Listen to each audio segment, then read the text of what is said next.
మళ్ళా పాతకాలం వచ్చింది, మళ్ళీ మా కర్మ, మేము అన్నంలో మన్ను పోసుకున్నాం అనే భాష ప్రజలు మాట్లాడుతూ ప్రభుత్వాన్ని చాలా భయంకరంగా తిడుతున్నారు. ఇవి చిన్నగానే కనిపిస్తాయి, చిన్న అంశాలు అనిపిస్తాయి, చిల్లర రాజకీయాలకు చిన్నగా అనిపిస్తాయి. కానీ ప్రజలు కేంద్ర బిందువుగా ఆలోచించే వాళ్ళకి పెద్దగా అనిపిస్తాయి. ఇవి క్షమార్హమైన నేరాలు కావు, ప్రజలు క్షమించలేరు. ప్రజల ఆగ్రహం ఖచ్చితంగా వీళ్ళు చవిచూడబోతారు. దాని తర్వాత ఇంకోటి మూడవది, మేము ఒక పాలసీ తీసుకున్నాం.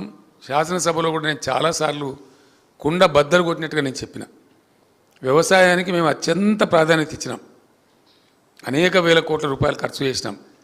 కారణం ఏంటంటే వ్యవసాయ స్థిరీకరణ జరగాలి, తెలంగాణలో రైతు నిలబడి ఉండాలి, రైతుని ఎట్టి పరిస్థితుల్లో మళ్ళీ అధైర్యానికి అవిశ్వాసానికి గురి చేయొద్దు అని రైతు వెంబడి మేము ఉన్నాం, బాగా నిలబడ్డాం. 5-6 పనులు మీకు తెలుసు. ఎక్కడ దేశంలో ఎవరు కూడా వాళ్ళ నోట్ల నుంచి కూడా పలకనటువంటి, ఎప్పుడు కానీ ఎరగనటువంటి పెట్టుబడి సహాయాన్ని రైతు బంధు రూపంలో తెచ్చినాం. దాన్ని పటిష్టంగా అమలు చేసినాం. 24 గంటల పాటు వ్యవసాయానికి విద్యుత్ శక్తి ఇచ్చినాం. దాంతో బ్రహ్మాండంగా సంతోషంగా పంటలు పండించుకున్నారు. ఇంట్లో పండుకొని మంచిగా పొద్దున పోయి పెట్టుకునేది మోటార్లు, నడింట్లో పండుకొని మంచిగా పొద్దున్న లేచి చాలా కాన్ఫిడెన్స్తో పోయేది. అట్లాంటిది ఒక్కటేసారి తారుమారు అయిపోయింది.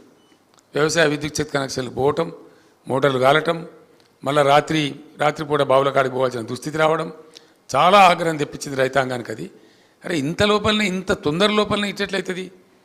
మేము ఆశ్చర్యపడుతున్నాం, ప్రజలు ఆశ్చర్యపడుతున్నాం. చివరికి ప్రజలు చాలా పెద్ద భయంకరమైనటువంటి కోపం మీద ఉన్నారు.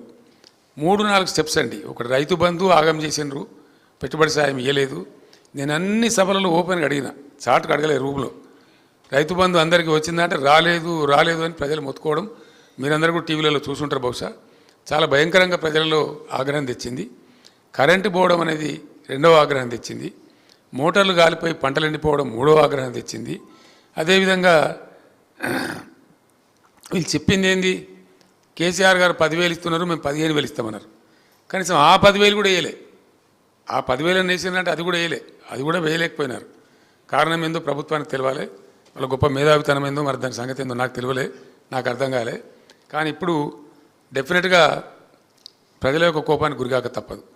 రైట్ను ఇప్పుడు ఈ గంట కూడా నడుస్తున్న చరిత్ర. మేము ధాన్యాన్ని ఎట్లా ఉన్నామంటే, మొలక వచ్చిన బియ్యం ఖరాబ్ అయిపోతుందని తెలిసినా సరే రైతులను ఎందుకు అధైర్యపరచాలని చెప్పి తడిచిపోయిన ధాన్యం మొత్తం కొన్నాం. ఒక పిడికడి ధాన్యం కూడా లేకుండా కొన్నాం. కొన్న ధాన్యానికి డబ్బులు కూడా బ్రహ్మాండంగా మినిమం సపోర్ట్ ప్రైస్ ఖచ్చితంగా వాళ్ళకి వచ్చే విధంగా బ్యాంకుల్లో వేసినాం. డైరెక్ట్గా వెళ్ళిపోయి వాళ్ళ బ్యాంకుల్లో పడేది. అది ఒక పెద్ద భయంకరంగా తయారు చేసినారు వీళ్ళు. సివిల్ సప్లైస్ కార్పొరేషన్ ఉంటుంది, దాన్ని ఏం పెద్ద వీళ్ళు బ్రహ్మ పదార్థం చేసేయలేదు, కొత్త కనిపెట్టే అవసరం లేదు. నేను అందుకే మొట్టమొదటి నా క్యాప్షన్ ఏం చెప్పినా అంటే, చక్కగా నడుస్తున్న వ్యవస్థలను కూడా నడవకుండా చేయటమే ఇప్పుడు కాంగ్రెస్ మీద ప్రజల ఆగ్రహానికి కారణం. మంచిగా జరిగినటువంటి ప్రజల అనుభవంలో ఉన్నటువంటి 1 నెల 2 నెలలు కాదు, ఏండ్ల తరబడి ప్రజల అనుభవంలో ఉన్నటువంటి విషయాలు అవి రివర్స్ కావడం, ఇప్పుడు ప్రజలు రివర్స్ కావడానికి కారణమైంది. తప్పకుండా ఆ ధాన్యం కొనుగోలు కూడా చక్కగా జరుగుతలేదు. రెండవది, రుణమాఫీ కూడా తీసుకున్నారు, బ్యాంకుల వాళ్ళు నోటీసులు ఇస్తూ ఉన్నారు వాళ్ళకు. ముఖ్యమంత్రి గారేమో మీరు పరిగెత్తండి, లగెత్తండి, మేము 2 లక్షల రుణమాఫీ డిసెంబర్ 9 నాడు, ఆయన టైం కూడా చెప్పిండు, డిసెంబర్ 9 నాడు 10:30 గంటలకు మొత్తం చేసి పడేస్తే అయిపోతుంది అని ఆయన చెప్పిండు. ఇప్పుడేం మాట్లాడుతున్నాడు ఆయన? చాలా బాధాకరం అనిపిస్తుంది. ఒక ముఖ్యమంత్రి మాట్లాడదగిన మాట కాదు. ఆయన స్వయంగా మరి ఎంత ధైర్యమా, అది ఏం ధైర్యమా, లేకపోతే ఆయన అర్భకత్వమా, తెలివి తక్కువతనమా, మూర్ఖత్వమా అర్థం కాదు. డైరెక్ట్గా టీవీ ముందు ఆయన ఏం చెప్తాడంటే, నేను సోషల్ మీడియాలో చూసిన, నాకు పిల్లలు చూపెట్టిండ్రు, నేను నా 1 సంవత్సరం దోపిడీని ఆపేస్తే నా ఎడమ చేతిని ఇచ్చేస్తాం రుణమాఫీ అంటాడు ఆయన. ఆయన స్వయంగా చేసే దోపిడీని 1 సంవత్సరం ఆపేస్తే 40,000 కోట్లు అసలు లెక్కనే కాదు, నేను ఇట్లా ఎడమ చేతితో రుణమాఫీ చేస్తా అంటాడు ఆయన. ఎవరు చెప్పాలి ఆయనకు? ఒక వ్యక్తి యొక్క మూర్ఖత్వానికి కూడా అవధులు ఉంటాయి. ఏం మాట్లాడుతున్నామో తెలిసి అంత ఒళ్ళు తెలియకుండా మాట్లాడకూడదు. అది మీడియా ముందు అసలు మాట్లాడకూడదు. ఎందుకంటే ఇది సోషల్ మీడియా యుగం. మీడియాలో వస్తే, ఒక టీవీలో వస్తే టీవీలో ఆగుతలేదు, లక్షల బైట్స్ రూపంలో సోషల్ మీడియాలో, ట్విట్టర్లో, ఇన్స్టాగ్రామ్లో, ఫేస్బుక్లో పోతూనే ఉన్నది. ఆ మాట మాట్లాడరు. రెండవది, ఏ ఊరుకోతే ఆ దేవుని మీద ఒట్టు పెట్టుకోవడం. డిసెంబర్ 9 పోయింది, ఇప్పుడు మళ్ళీ ఆగస్టు 15. తెలివిగానే ఏ సంవత్సరం ఆగస్టో చెప్తలేడు.